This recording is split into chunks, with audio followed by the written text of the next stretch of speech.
สบายดีอีกรอบเด้อจ้าสบายดีเบิร์ดสุขุทุกคนจ้าพี่น้องจ้ายินดีต้อนรับสู่ช่องแม่น้องบอยคือเก่าคือเดิมจ้าเกี่ยวเขาจ้าเกี่ยวเขามาลุยเขาล่มนี่นอนแช่น้ำแอ่งแม่งพี่น้องบางคนตัดก็ได้ก็ต้องเกี่ยวเอาเรื่องพูดกับบ่มีขอดเกือบเซโลลุยโลด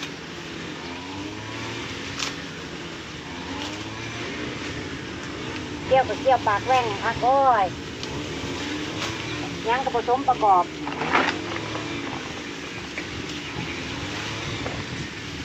เกี่ยวกับเกี่ยวปากแว่งมันเป็นยำขวดคงนะแรกแล้ว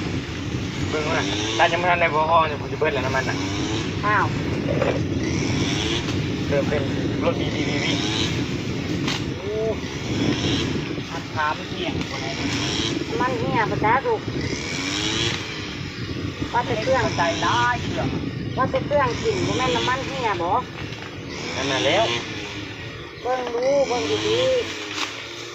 โอ้ตัดเช้ามันเห็นเล่งเขาเท่าไหร่เล่งคือพวกบันนี่นะถึงแค่แนวมาห้องอันนั้นเปล่าได้ซ้ำมีหมูแน่นอยู่ข้างๆนี่จะมาเรือแต่จะคล้องเลยจ้ะหันหน้าหันหลังเลยเนาะพี่น้อง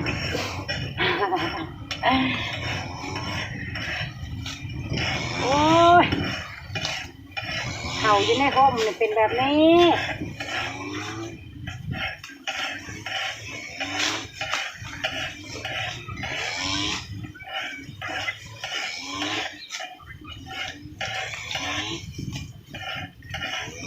ว่าเอาก็ไม่ได้ห่วงเพิ่นใหญ่ได้พี่น้องเนี่ยห่วงบักใหญ่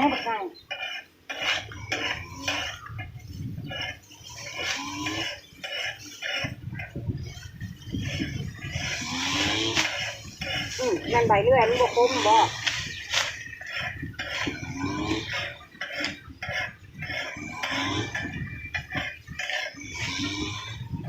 เขานอนน้ำ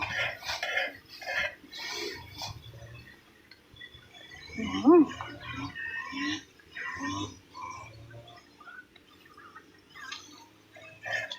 ักแบบแม่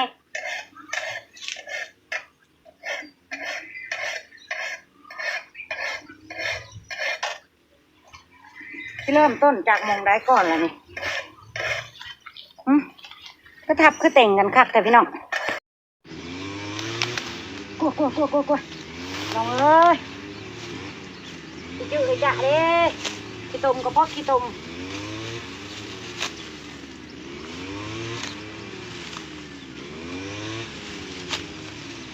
คุยปูขึ้นร้ายแค่นี้นะว้าตุยปูร้ายขนาดที่เนาะมันมาอยู่ในห่มเนาะ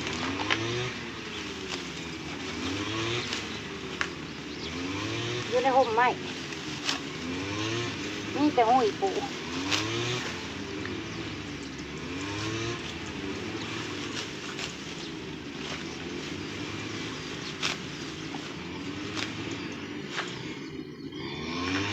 จุ่มมันแช่โดนร้ายกันเน่าไปแล้วเขาเนี่ยลูกแช่ตอนฝนตกก็ได้แล้วก็มีเน่าไปแล้วเอาแต่ตัวได้เอาแต่ตัวเอาได้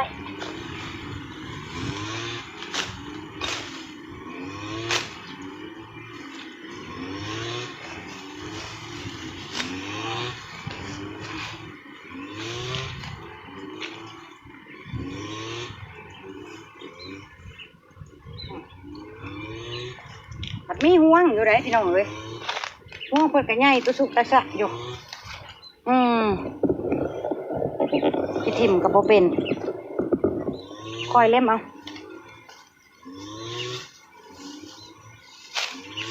มีบอลเดียวนี่ล่ะ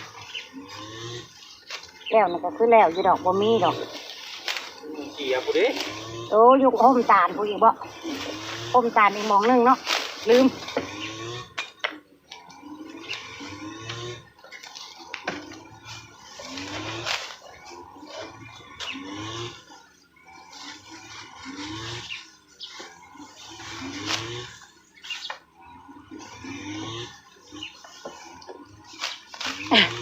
พ่อบวกกับเกี่ยวบ่ได้เบิ่งฮอดพี่ฮอดน้องบ่ได้มาน้ำกันบ่พังเว้า แล้วบ่ ได้หันไปทางหนึงเกี่ยวไปทางหนึงเนาะพี่น้อง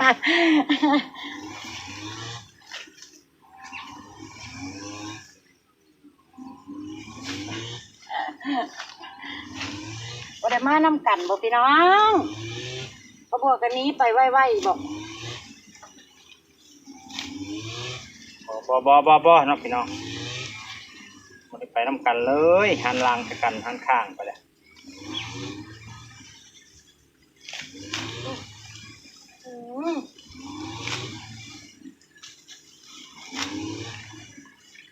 ยันจะต่อเพื่องนี่แหละบาดขา นวดตุ้งขยับไปล่างขึ้นที่บ้านแล้วปฏิญาณทรงเปียกครับพี่น้อง ก็มันว่าก็ยังมันยันเปียกแล้วมันเวลามันเปียกแล้วมันมุดมัด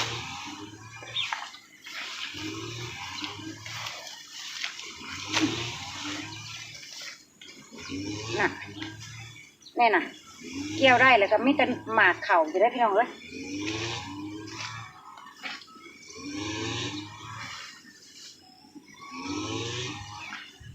คอยเล่มอันนี้แล้ว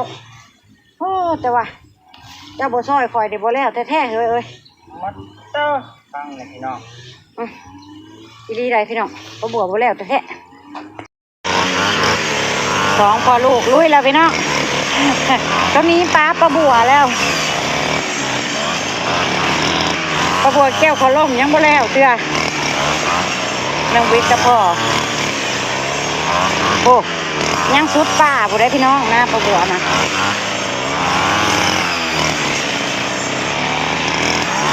ยังสุดป่า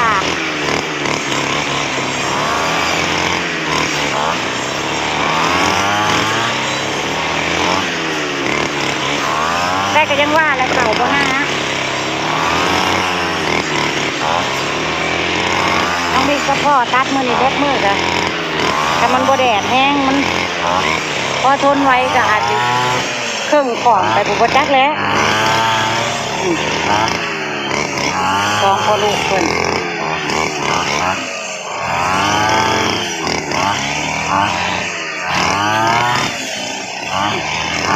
ปลาบวกก็ไปเรื่อยดูพอแล้วก็เอาไปนอก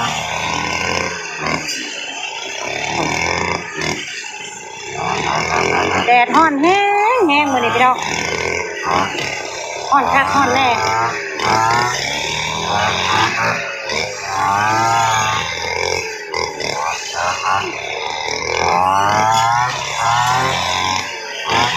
เกินประบวกกันยังเอากล้องจ้องอยู่ในห้องนี่ มาลุยต่อก็ย้อมยุบขับมาแล้วประบวก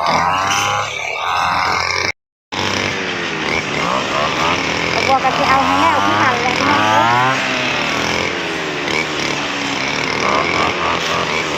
ได้แล้ว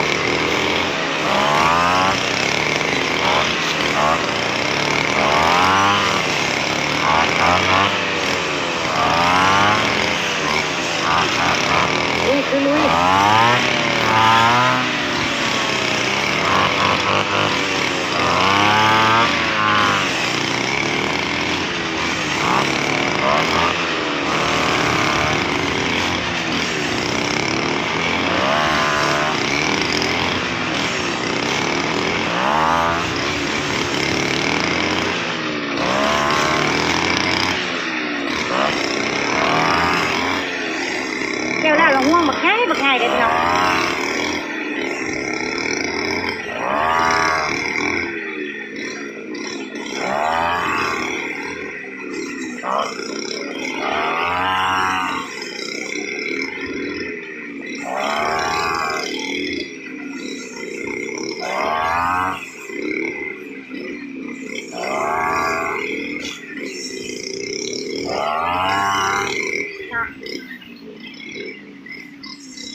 บ่ลูก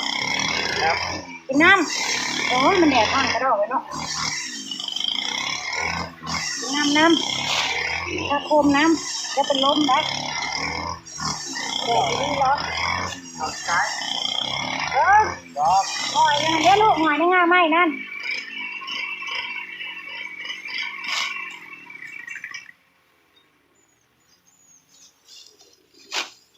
แดดน่ะก็ความแห้งน่ะก็เทียบเท่ากับตอนฝนตกเมื่อกี้ความแห้งของแดด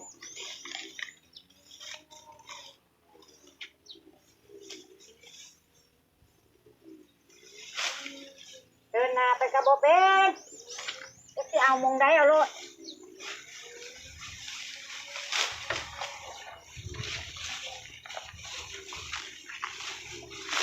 ช่วยด้วยพญพร ช่วยกันไม่ได้ ช่วยด้วย มันจะป้อนไปจากเซ็ตด้วยกัน โอ้ย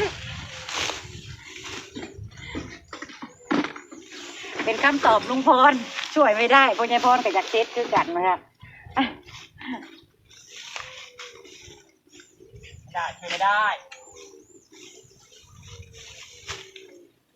มันแดดแห้งนี้เนาะแดดประแดดบ่มีลมพี่น้องบ่แม่นว่าสิแดดลมไหน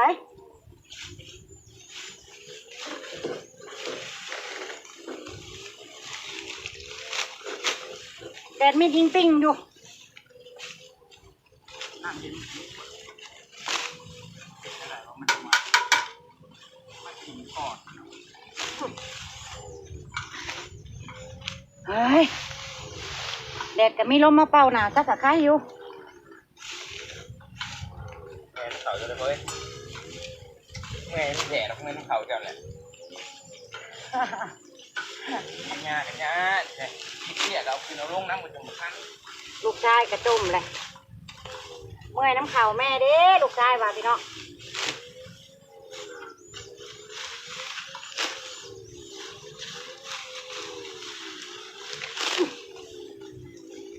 วาสนาเนาะพี่น้องวาสนาเข้ามากาแก้มหยาก็คอยเล่มเพิ่นว่าแม่นเลยเด้อ โอ้ยพี่น้องข้างนอกที่ใหญ่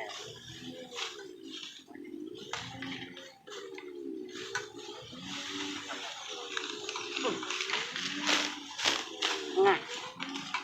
เราแล้วก็ต้นหยาบร้ายน้องแม่ ดึงทื่นไปเลยแหละ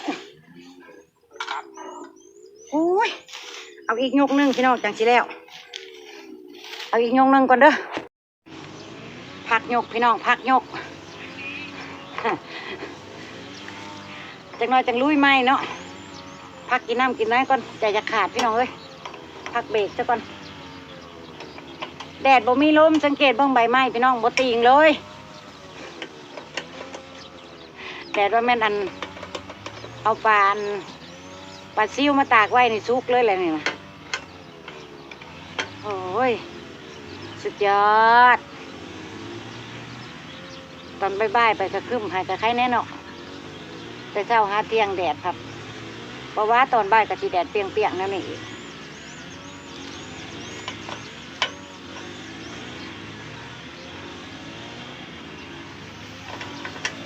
เขาก็ได้บกเกี่ยวเอาผัดจะอ่อนมึงแน่ห่วงเพิ่นนะพี่น้องอยู่ในห่มจ้ะลมปันได้กะสิมนเอายังหน่อยนึงก็บวกกันนะยังหน่อยนึงแต่ว่าเขามาพักผ่อนกินน้ำก่อนเดี๋ยวออกไปใหม่ออกไปลุยอีกบ้านนี้ให้แล้วเลยพอดีแหละก็ขึ้นพักเตียงกินข้าวไปจังเนาะขึ้นจะบ่เฮ้ย ขึ้นจะบ่เท้าลุยจนเบิดมืออยู่นี่เป็นยัง เป็นท่าน อ่ะลงมาไก่เลย